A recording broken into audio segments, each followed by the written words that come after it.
और इस बात में मैं सफल भी हुआ। मेरी बड़ी बेटी लगन के साथ पढ़ाई पढ़ा और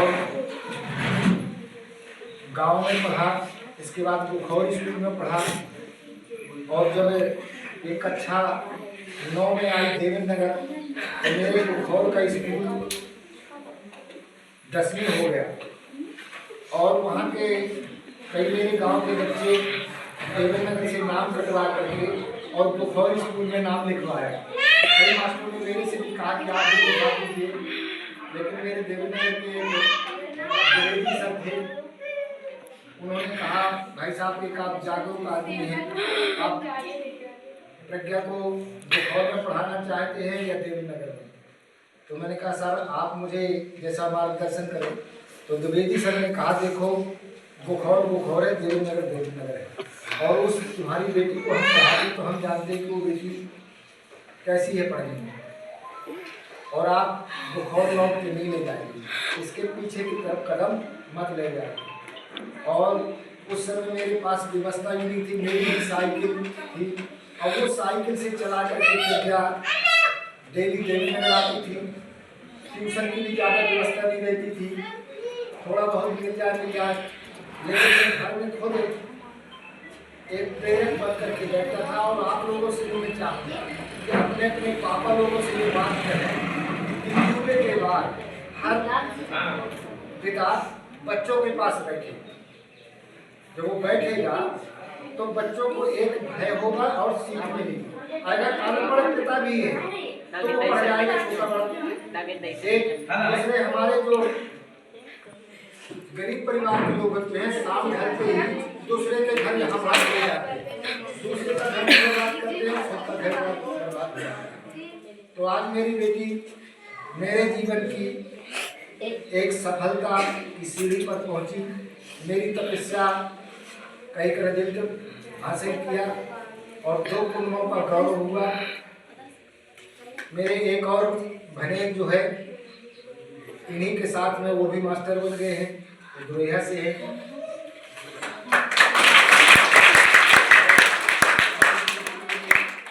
मेरे ही बगल में बुखौर सरपंच है मौजीलाल, उनका छोटा भैया भी इन्हीं के साथ में अभी मास्टर हो गया। आज के मेरे समाज के लगभग 15-20 लड़के लड़कियाँ सिलेक्ट हुए। और तुम लोगों के लिए भी मैं एक महामंत्र देना चाहता हूँ, अगर तुम जिंदगी में उस मंत्र को अपने आचरण में उतारोगे तो दुनिया की कोई ताकत तो फेल नहीं करेगी। अगर किसी काम करने के लिए तमन्ना सच्ची है तो रास्ते निकल आते हैं, और तमन्ना झूठ है तो बढ़िया से बढ़िया बहाने मिल जाते हैं। बहाना वाल कभी मंजिल नहीं पाते। जो बहाना करने वाले लोग हैं वही बेईमानी करने वाले लोग हैं, चाहे किसी काम के लिए हो। एक प्रज्ञा को आप लोग अपने केवल टीचर के रूप में देखते रहे। ये संस्कृति, इसको अपनी संस्कृति का भी ज्ञान है। जिसको अपनी संस्कृति का ज्ञान होता है उसको दुनिया में कोई पीछे नहीं धकेल सकता। जैसे कि आपने देखा होगा अभी हर स्कूलों में वो पढ़ाया जाता है जो सरकार का आदेश होता है, लेकिन कुछ ऐसी चीजें होती है कि सरकार ना भी बताए तो हमें पढ़ना चाहिए। प्रज्ञा को अभी यहाँ पर बहुत बच्चे, भारत की प्रथम शिक्षिका कौन है आप लोग कितने बता सकते हैं? बता सकते कोई? भारत की प्रथम शिक्षिका जानकारी है? नहीं। क्यों करिए?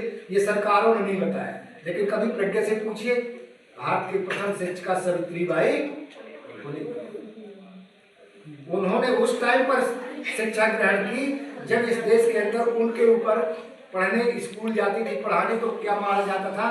गोबर, कचरा, पत्थर।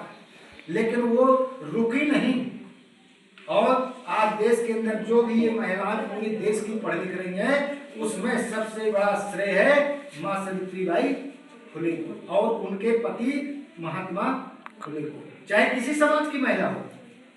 तो जब उस समय उनने इसकी परिस्थितियों में झेल करके और इससे नारी शिक्षा के लिए बलिदान दिया, और केवल वो ये नहीं करती थी, हमारे देश के अंदर जो अनाथ बच्चे थे उन बच्चों को इकट्ठा करके और वो 40 अनाथालय खोले थे। कितने? 40 अनाथालय खोले तो उन बच्चों को जो लोग कूड़ादान में फेंक देते थे उनको उठा करके पालन पोषण किया। महात्मा फुले और सावित्री फुले दोनों एक ऐसे पति पत्नी रहे कि जिंदगी भर साथ रहे और एक बच्चा पैदा नहीं किया तो उनको हमको बच्चा माना। तो इसलिए इतना बड़ा त्याग किया किसके लिए? हमारे लिए। उनके माता पिता ने उन्हें घर से भगा दिया कि तुम अगर स्कूल जाओगे, स्कूल चलाओगे, अगर बच्चों को पढ़ाओगे तो हम तुम्हें अपने घर में नहीं रहने देगी। तो उन्होंने ये तय कर लिया कि तुम घर में रहने दो या न रहने दो और हम स्कूल चलाना बंद नहीं करेंगे। फिर उनका साथ किसने दिया? फातिमा शेख।